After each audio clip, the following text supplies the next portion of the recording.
Advanced Studio Classroom is on the air.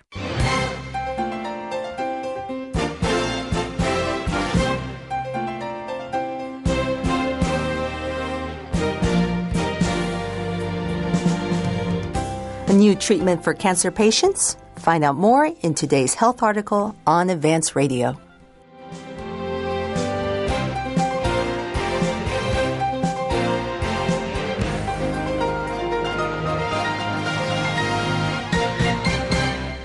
Hello, friends. How are you? My name is Liz Archer, and you're listening to Advanced Studio Classroom, your window on the world. Today is January 12th, and we're starting a new lesson today. It's our health article for the month entitled Revitalizing Exercise. And so, it's going to be about, exactly, exercising. Now, exercising. Interesting word here. Some people like it, some people don't. So, friends, what about you? Do you like exercising? Personally, I enjoy exercising. I try to do some every day. I go to the health club. I do some Pilates, lift weights, go walking, do a little biking, and to me, it's all fun.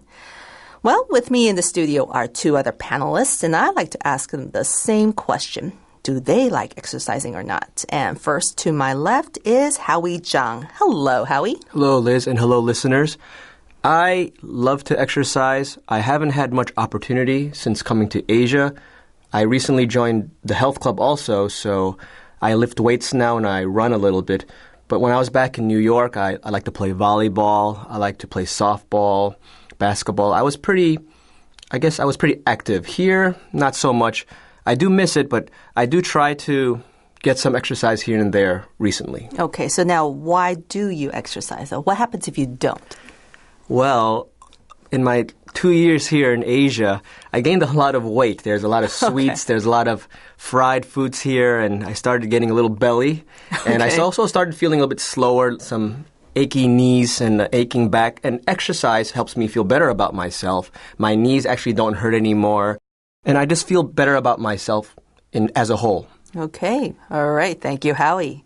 Now over to my right is Steve Marth. Hi there, Steve. Hi, Liz. Hi, everyone. How are you? And Steve, do you exercise? I do. I like to work out with weights a little bit, and I also enjoy going out on my bicycle. It's a great way for me to kind of clear my mind and get out, and it's kind of a therapy for me to get out and relax and rejuvenate myself. It refreshes me. Okay. So what happens if you don't exercise? If I don't exercise, I'll start getting cranky. My mood changes, actually, and, I feel like there's energy inside me that has to get out, and if it doesn't get out, then I get in a bad mood. Okay. All right. So people exercise for different reasons, as we just heard here. Some do it to look good or to lose weight, and some do it to stay healthy and fit. And then there are those who do it to release tension and stress. Well, in today's lesson, we're going to find out how there are other benefits that exercise can bring. And if you have your January 2009 issue of Advanced magazine, we're on page 22, Revitalizing Exercise. Now, what does revitalizing mean, Howie? If you look at the word revitalize, inside there's a word, it looks like the word vitality. I don't know how many of our readers know what that word means, but vitality means to have a lot of life or energy. Mm-hmm. So revitalize means to put back life or energy, or to have new life, energy, and strength. Okay. And then underneath the title, what do we see, Steve? It says, new research shows the healing power of exercise. And as we just discussed earlier, exercise for many, many years has been thought of as fun. People do it because they enjoy it, like Howie enjoyed playing volleyball. Also, it's preventative. It helps people from gaining weight or becoming overweight. And people exercise to strengthen their bodies. But this article is going to focus on the healing power of exercise. We don't really think about this too much, that exercise can actually bring healing to our bodies. Mm-hmm. That's right. Exercise can bring healing to our bodies. Well, let's go ahead and find out what this is all about. And here is our first reading. Again, we are on page 22. Revitalizing exercise. New research shows the healing power of exercise. The standard weapons in the fight against cancer, surgery, chemotherapy, and radiation may soon be joined by something far simpler: exercise. New research shows that regular physical activity helps reduce the risk of recurrence of breast cancer and slows the advance of prostate cancer. In a few years, exercise will probably be prescribed regularly for cancer rehabilitation, said Melinda Irwin, an expert on cancer and exercise at Yale University School of Medicine. Exercise will become a targeted therapy, similar to chemotherapy or hormonal therapy, she said. Exercise offers many other advantages. It fights the fatigue caused by cancer treatment, calms anxiety, and helps survivors feel better about themselves and their bodies. There are 10 million cancer survivors in the United States. 22% of them women who have had breast cancer, 17% of them men who've had prostate cancer. Exercise makes sense for most of them to live longer, avoid other health problems, and just feel better.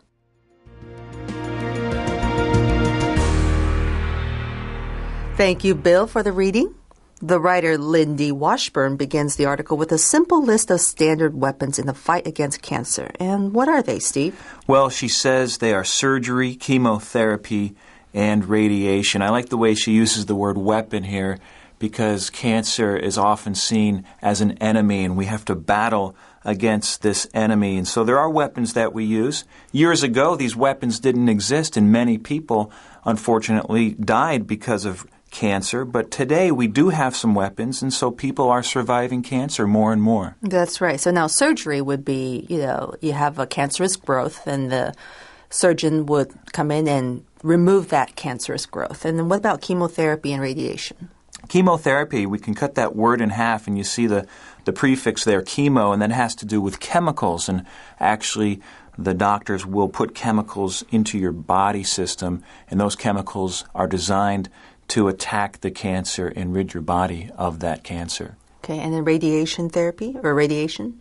Radiation therapy is when doctors would use radiation to help kill the cancer cells. So those are the two main types of, outside of surgery to stop cancer, to fight cancer. So it sounds like you're nuking your cancerous growth. Something like that. And unfortunately, Liz, those two treatments, chemotherapy and radiation, do have some terrible side effects. So they're not really the preferred way of treating cancer. If there's another way, a better way, then I think a lot of people would prefer that. And that's why this article is so exciting, because we see that there is another way, and that's exercise. That's right. And not only is it an alternative, but also it's far simpler. So this far simpler alternative may soon be added to this list of standard treatments against cancer. And now, why is that? According to the article, new research shows that regular physical activity helps reduce the risk of recurrence of breast cancer and slows the advance of prostate cancer. We have the word recurrence there, which means to happen again. Because most people, after maybe they've gotten cancer treatment, sometimes it comes back. So if it comes back again, you have a recurrence of cancer.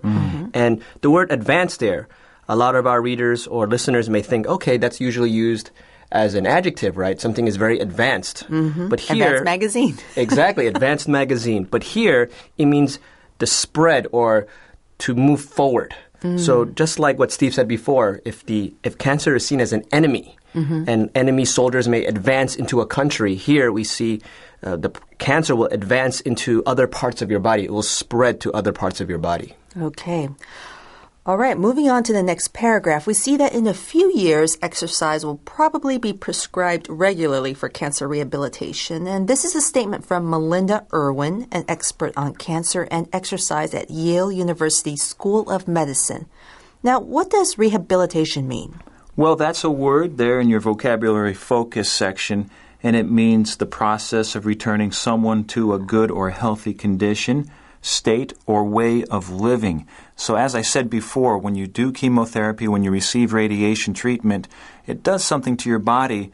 And actually, it's as we said, it's a battle. And so in the battle, you're going to get hurt. And so after that, you need rehabilitation. You need to bring your body back to a state that is healthy and functioning. Okay, so now this word rehabilitation, we've seen a shorter form before, rehab. And it's not just for cancer patients, is it? It's not. It's for physical problems. Maybe if you're in a car accident and you break a bone. It also can be used for things doing with psychology. If you have something wrong in your thinking, you can go through psychological rehab. Okay. Well, so at the moment, exercise is not something that doctors would normally have their cancer patients do as part of their healing treatment, but Erwin seems optimistic, as we can see in the next sentence. That's right. Exercise will become a targeted therapy, similar to chemotherapy or hormonal therapy. Okay, now targeted therapy, what does that mean? Well, when you target something, you're focusing on a specific body part or function, and we're talking about the body here. So when you're doing hormonal therapy, you're targeting a certain function of the body, probably dealing with your glands or something to do with the male and female reproductive systems. Okay, now you mentioned hormonal therapy. Could you explain that? I think hormonal therapy, as we will find out a little bit more tomorrow, there are two types of hormones that are linked to cancer. And I believe that hormonal therapy will help regulate the release of these hormones so that you can halt or stop the spread of cancer. Okay, so with all this talk about how exercise can become targeted therapy, how is exercise beneficial to cancer patients? What are the advantages? In line 10, we see that it fights fatigue, it calms anxiety, and the third way is it helps survivors feel better about themselves and their bodies. So years ago, people, after they went through these treatments, the chemotherapy and the radiation treatments, they may just stay home and sit in their chair and wait for their bodies to feel better. Well, now doctors are saying, get up and exercise because you'll feel more energetic, you won't feel as anxious, and you'll feel better about yourselves when you look at yourself in the mirror. Well, now, Steve, earlier you mentioned how, without exercising, you would feel cranky. You feel that you have all this tension built up. And so even as regular healthy individuals, exercise can make a big difference for us emotionally. So even for healthy people, it makes such a huge difference. Imagine what it would do for cancer patients. That's right. Now, speaking of cancer patients and survivors, now, how many cancer survivors are there in the U.S.? If you look at the next paragraph, there are 10 million cancer survivors in the United States, 22% of them women who have had breast cancer, and 17% are men who've had prostate cancer. This is at the same time, it's alarming and yet promising because we see that so many people have had cancer, but at the same time, they've survived it. They didn't die. It wasn't a fatal case of cancer. That's right. 10 million cancer survivors, and 39%, that's over one-third of these survivors have had either breast cancer or prostate cancer. And since research has shown that exercising can provide many advantages to cancer survivors, we see in the last sentence of the paragraph, exercise makes sense for most of these people, these cancer survivors, helps them to live longer, avoid other health problems, and just feel better. 10 million people have survived cancer. That's really an astounding number, which means most people in America have either had cancer or know someone who has had cancer. And as I said, years ago, 50, 100 years ago, that number would be much, much lower. There would be far, far fewer cancer survivors in the States. True. 10 million, I can think of a few island nations in the world, small little countries where the population's not even 10 million. So, very sobering. Well, so it simply makes sense to have cancer patients and survivors to have exercise as part of their treatment against cancer. Let's find out more in the reading of the second half of today's article.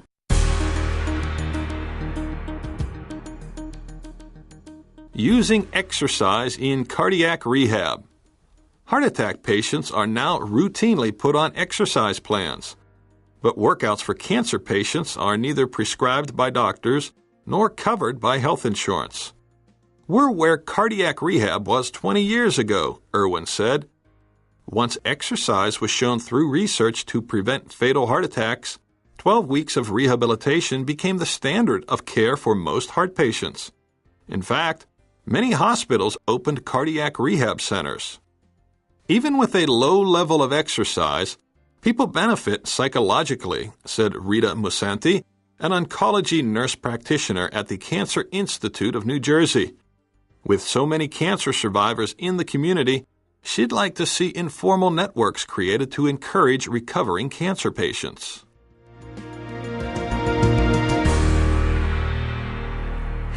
You're listening to Advanced Radio. My name is Liz Archer, and I'm here with Howie Zhang and Steve Marth discussing this month's health article entitled Revitalizing Exercise. We're on page 22, line 17, and so far, we've talked about how exercise offers cancer patients and survivors a lot of benefits, though it's not regarded as standard treatment against cancer. But interestingly enough, as we see in the first sentence of this paragraph, exercise is part of the treatment plan for another health problem. What is it? Heart attack patients are now routinely put on exercise plans. So if you have had a heart attack, it's now routine for you to have some kind of exercise as part of your treatment. Right. But unfortunately, well, workouts for cancer patients are neither prescribed by doctors nor covered by health insurance. So before the break, we were talking about cancers. Now we're moving into heart problems, and we're going to draw some comparisons. Years ago, people who had heart attacks did not have exercise programs prescribed by doctors. Now they do, and people are seeing the benefit of that. Now we're wondering if we can take those benefits and transfer them to cancer survivors. Right. So if you're a survivor of a heart attack, it is to be expected that your doctor would order you to exercise regularly. I've known people who did survive heart attacks, and next thing you know, they have treadmills, stationary bikes, and all these exercise equipments in their houses now. So you can see them working out regularly because their doctor told them to. But if you're a cancer patient, your doctor would not be expected to tell you that you need to exercise. But even if your doctor strongly encourages you to exercise, your health insurance company would not pay for it. I think that's rather ironic. Now, earlier we had read about Melinda Irwin, a cancer and exercise expert from Yale University School of Medicine. And we see in the next paragraph a further comment from her. What did she say, Howie? She says, "We are aware cardiac rehab was 20 years ago. I just want to remind our listeners that the word cardiac means related to the heart. So cardiac rehabilitation was 20 years ago. So right now, they're really behind cancer rehab.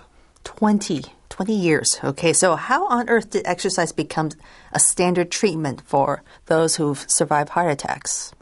Well, I think someone decided to try it, and once it was shown that it helps, some have prescribed 12 weeks of rehabilitation, and that became the standard of care for most heart patients. So after you have a heart attack, I think most people before that time would think, oh, your heart is very weak. Mm-hmm. You shouldn't strain it by exercising. But that thinking has changed, and now we're saying, well, even though you had a heart attack, we need to start strengthening it, start the healing power of exercise to begin in your life by exercising. It's funny to think that once upon a time, people didn't think that exercise would make any difference for anybody. You know, it's just something for people who enjoy being active. But then after research has proven that it does make a big difference, then people started to think differently about exercise. Not only that, but experts are serious enough to think of a 12-week exercise plan to help heart attack patients. And I do want to comment on that, Liz, because previously we talked about an exercise program that wouldn't be covered by health insurance, and that was kind of funny to me. I was thinking, well, why do people need health insurance to exercise? Can't they just go for a walk outside? But we're talking here about rehabilitation, so 12 weeks of exercise that is being overseen by an expert, by perhaps a physical exercise expert or even a doctor or both. And so that would cost money, and that's why we're talking about insurance in relation to this. Many years ago, I had a back injury, and it was very serious.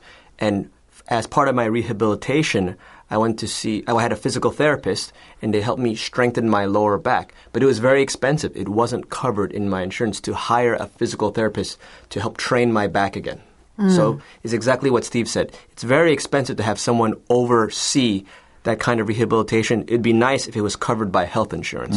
That's right. So as Steve said, you would think that, exercise could include just a walk through the park, or if you by chance have a bike, just hop on your bike and go biking. But when it comes to strengthening or targeting a certain part of your body to help it become stronger, you do need somebody who knows what they're doing. And sometimes it may involve certain special equipment that you can't just run down to the local department store and buy it from the exercise department. So it's something that it would be nice to have additional financial help. Well, now, so we've just mentioned earlier that there is a 12-week exercise plan to help heart attack patients. And furthermore, what do we see in the last sentence of the paragraph on line 23? In fact, many hospitals opened cardiac rehab centers. So it's become normal. People see exercise as a part of the regular treatment for heart attack. So they've opened these cardiac rehab centers. So I can imagine this little gymnasium health club-like kind of a facility in the hospital. And so all this is being done for heart attack survivors. Now, when it comes to exercising, a lot of people follow or believe in the saying, no pain, no gain. I have to sweat a lot. I have to feel a lot of pain, and it's just miserable. But one would have to really push themselves and have an intense workout if they're to experience any benefit. And that seems to be a common belief for many people out there, people who want to be healthy, look good, stay fit. But this certainly isn't the case for cancer patients, as we can see in the first sentence of the next paragraph on line 25. That's right, Liz. No pain, no gain. That doesn't necessarily apply to survivors of heart attacks because, as it says on line 25, even with a low level of exercise, it's very beneficial, and particularly psychologically. And that was spoken by Rita Musanti, and she's an oncology nurse practitioner in the state of New Jersey. And oncology has to do with the study and treatment of tumors, which are actually masses of disease cells in the body. And most often we think of tumors as being cancerous and harmful to your body. Okay, so we have a comment made by Rita Musanti, a nurse practitioner. And what is a nurse practitioner? There is actually a difference between a nurse and a nurse practitioner in the United States. A regular nurse needs always to be with a doctor and will be always helping out a doctor. But a nurse practitioner, which would require, I think, an extra year or two of study, you can actually open up your own clinic and you don't need a doctor's supervision. Okay. Now, what would Ms. Musanti like to see? She would like to see more informal networks created to encourage recovering cancer patients.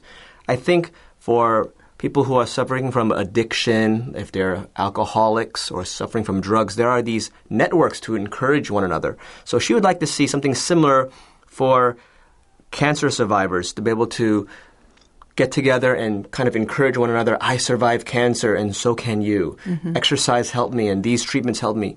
And maybe we can help you feel better about yourself. Okay. Right. Not just physically, but psychologically. So I think with the advent of the Internet, Liz, and friends, that's becoming very, very possible. So she might just be able to see this in the near future. Right. And by keeping it informal, you don't have to get the insurance company involved or any government funding or things like that. As some of you know, I studied a little bit of counseling, and one of the things that I learned in my counseling courses is that exercise helps certain things like depression, because when you exercise, it releases certain kinds of chemicals in your body, and you will feel better about yourself. So cancer survivors, heart attack patients, if they exercise, they'll feel better about themselves anyway, because your body will release certain chemicals, and you will just feel better. Well, I find Ms. Musanti's statement rather interesting because when it comes to cancer, most of us would think, oh, it's a serious physical problem. It's a problem of the body. And so we think of different ways to fight, whatever it is that's plaguing or hurting our body. Maybe have the surgery, to take out whatever is growing there, start eating right, get all those high antioxidant foods into the body. But there's a psychological aspect, that's how we mentioned too. And we need to think about that, the issue of depression and things like that. And clearly helping cancer patients and survivors is not just about helping their bodies become strong, but to also give them the emotional support that they need. And they need a lot of encouragement. And exercise does help them to feel better.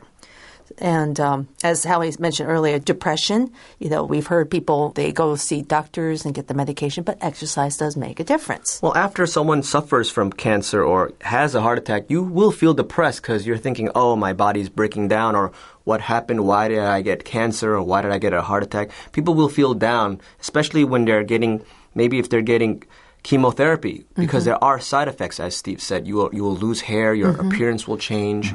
So people will start feeling bad about themselves. Oh, look at me. I'm not as young as I was before. I'm starting to look bad. If they exercise, their body will heal and they will feel better about themselves. That's true. You do seem to go through some kind of a post-traumatic stress because the whole thing is traumatic. And I know for some women, their hair color changes too as they go through the treatments. And maybe they used to be a blonde, but then they become a brunette after receiving treatment. And all their life, they've always seen themselves as this certain person. But now that they look differently, it almost seems like they're going through an identity change. So it does require a lot of support from friends and family and get that informal network going to give them that kind of love and attention that they need. Well, we're almost out of time, but before we end today's program, I'd like to ask Howie and Steve to share some closing thoughts. Well, I always knew that exercise was good for you, but now I know that if you suffered from a heart attack or if you're a cancer survivor, it's even more important to exercise because not only will it help your body to heal, but it also help you emotionally and psychologically. Right, I agree. I learned something new today as well. We all knew exercise was fun. It helped us lose weight and strengthen our muscles, but little did I know that it actually has healing power. Okay. Maybe you might know somebody who is going through cancer treatment. Maybe they are a survivor. Well, friends, we like to encourage you to maybe encourage them to get involved with some kind of an exercise program. And so far, we've talked about how exercise can be beneficial to cancer patients, not only in the physical sense, but also psychologically as well. And I hope you'll join us again for the second half of this health article tomorrow. We'll be discussing some specific ways in which exercise can make a difference for cancer patients. Until then, this is Liz Archer. And I'm Steve. Howie? Saying goodbye. Goodbye, friends.